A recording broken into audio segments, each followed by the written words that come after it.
Welcome to the Dog Boy Sports and Stocks podcast. And yes, it's that time of year again. It's NFL draft time. And you see a lot of mock drafts online, on TV. I'm going to do something today. I'm going to call it a NFL must draft. And what I mean by that is I'm going to act as though I am the general manager for all these teams. And I'm going to concentrate on the top 10 picks in the draft only because it's such a long draft. And I'm going to act as though I am running these teams and things that I would do if I was running these teams during the draft. And some of the stuff that I'm going to be doing in this must draft is going to surprise you a little bit, but I think it makes total sense. So the first thing I will say is I think that everyone has been talking about the quarterbacks in this draft. And yes, you've got Cam Ward, and yes, you've got Shedeur Sanders and Jackson Dart. And I think they're good, but I don't think any of them are going to be great. On the other hand, I think Travis Hunter is going to be a phenomenal player. He is the best player in this draft. He is a player that, to me, only comes around so often. He's got such ability with the ball in his hands. He plays offense and defense. If I'm any team, I want Travis Hunter on my team. So, my must draft, we're going to start it now. And the first pick in the draft currently is held by the Tennessee Titans. And if I was running the New York Jets, who has not made the playoffs since 2010, got a new quarterback, cleaned out my front office, cleaned out my coaching staff, what do? I make a trade from number 7 to number 1, and I trade my 7th pick to the Titans for the number 1 pick in the draft. Yes, it's going to take a lot to do that. Multiple number 1 picks, number 2 picks, whatever it is. A new general manager and coach and an organization that's looking to make a fresh start needs to do something and needs to do something drastic. Trading for the number 1 pick and selecting the best player in the draft, Travis Hunter, who can play offense and defense, is what the New York Jets do. Now, by drafting him, you're not only adding a talented cornerback, you're adding a talented receiver, and in my opinion, as a receiver, I think he has the potential to be better than his skills at cornerback. I think if he gets proper coaching, the sky's the limit for him as a receiver. I think he could turn into a Pro Bowl receiver. He has such amazing ball skills, and he loves football. He plays so hard, dedicated to the game. To me, this is the pick you got to make if you're the Jets. You got to do this. He is also the Heisman Trophy winner.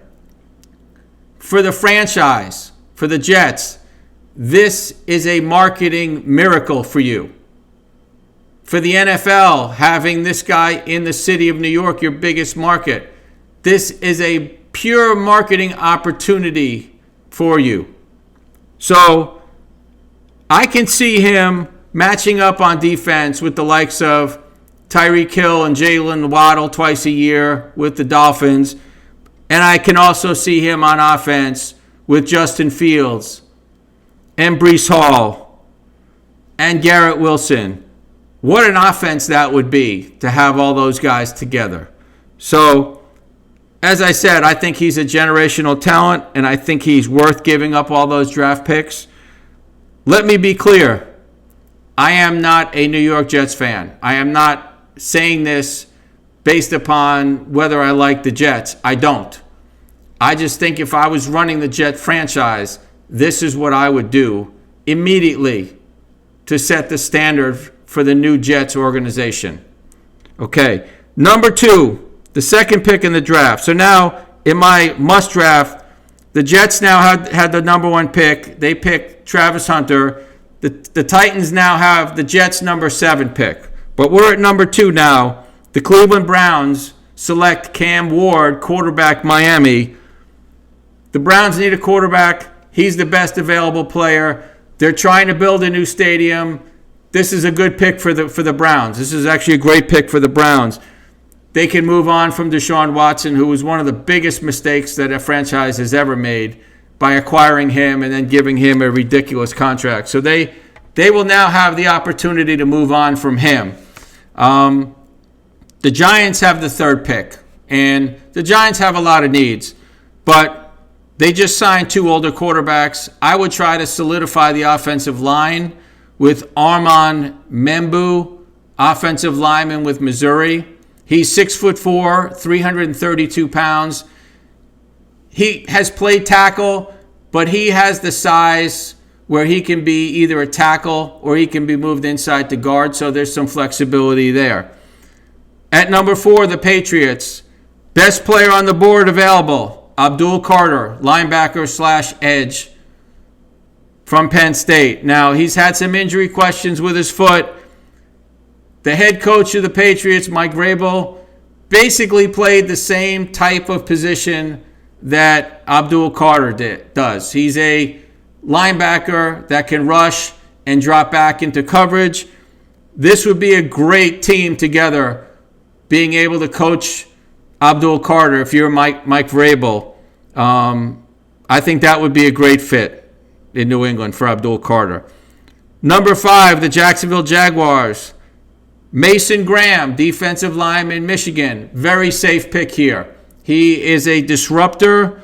He will solidify the Jaguars' defensive line. Just a very steady player. It's a safe pick. Number 6. Now, it's the Raiders at 6. They could go either running back or receiver here. But I'm going to say they go receiver because I think that the receiver that I predict them to pick, which is going to be Teteroa McMillan, wide receiver from Arizona. He also is a guy that is a generational type of player as far as I'm concerned. He has the size at 6'4", and he's about 220 pounds, and he's got speed. He's the kind of guy that is a prototype X-receiver with the size.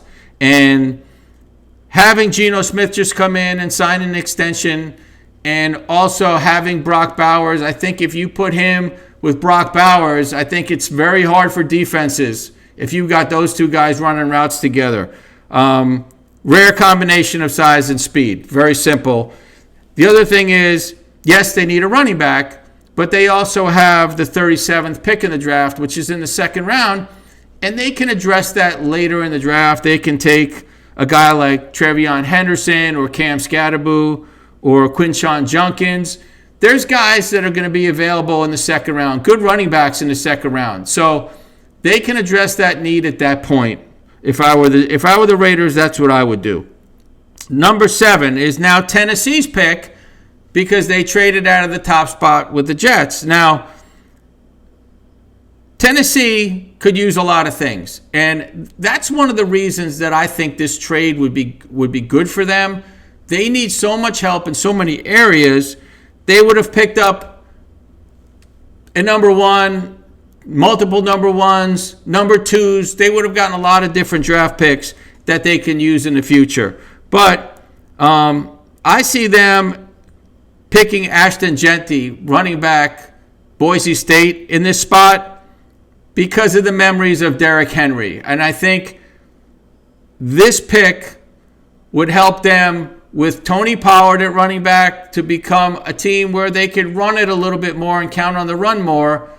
And then they could, just like the Raiders, they could pick the player that they need in the second round. So Tennessee also has the 35th pick where they could get Tyler Shaw. They could get Jackson Dart, and they can get Shedeur Sanders. They can get a guy like that in the second round. But I think Ashton Jeanty would be a big home run in this spot for Tennessee. I just think after what they went through with Will Levis being a bust, and he was a second-round pick, I think it's too risky for them to pick a quarterback at number 1. I think moving down, adding picks is the right way for them to go. And this way, they're picking a running back, which to me is going to be a lot easier and a lot safer for them to hit on that pick. At number 8, the Carolina Panthers select Jalen Walker, linebacker / edge from Georgia. This guy causes chaos all over the field if you've watched the Georgia defense. He's all over the field. He rushes the passer. He drops back into coverage. He can do everything. And Carolina is a team that was last in total defense last year. They could use a guy like this to help them. The number 9 pick is the New Orleans Saints, who have Cam Jordan, who's been a Pro Bowl and All-Pro player, and he's going into his 15th season. They need help, and they're going to need more help on defense. They were 30th in the NFL in total defense, but they're going to need help in particular on the edge. So I would pick Mykel Williams, edge from Georgia. Again, another Georgia player. You can't go wrong. They're all studs on defense. Would be a great pick for the Saints in this spot. Number 10 pick is the Bears. Tyler Warren, tight end, Penn State. Now, the Bears were last in total offense in the NFL last year, and they bring in an offensive-minded coach in Ben Johnson, who he's the kind of coach that could use a guy like Ty Warren, who played quarterback in high school. Penn State used him all over the field, very versatile player. This is a guy that would be a safe pick for the Bears. It would take some pressure off Caleb Williams. He can line up anywhere. He will be this year's Brock Bowers. Again, I think he is a safe pick and a very productive player and would do great with the Bears. He will be an impact player. Now, these 10 picks that I went over, this may not necessarily be, and it probably won't be, how the draft turns out. But I really believe that if I was running these teams, that's how I would be drafting. But, these teams, their personnel departments turn over every 3 or 4 years because these personnel decision makers don't necessarily draft very well. But those are my picks. We'll see how it turns out on April 24th on the draft when it starts. Enjoy the NFL draft, and let's see how my picks turn out.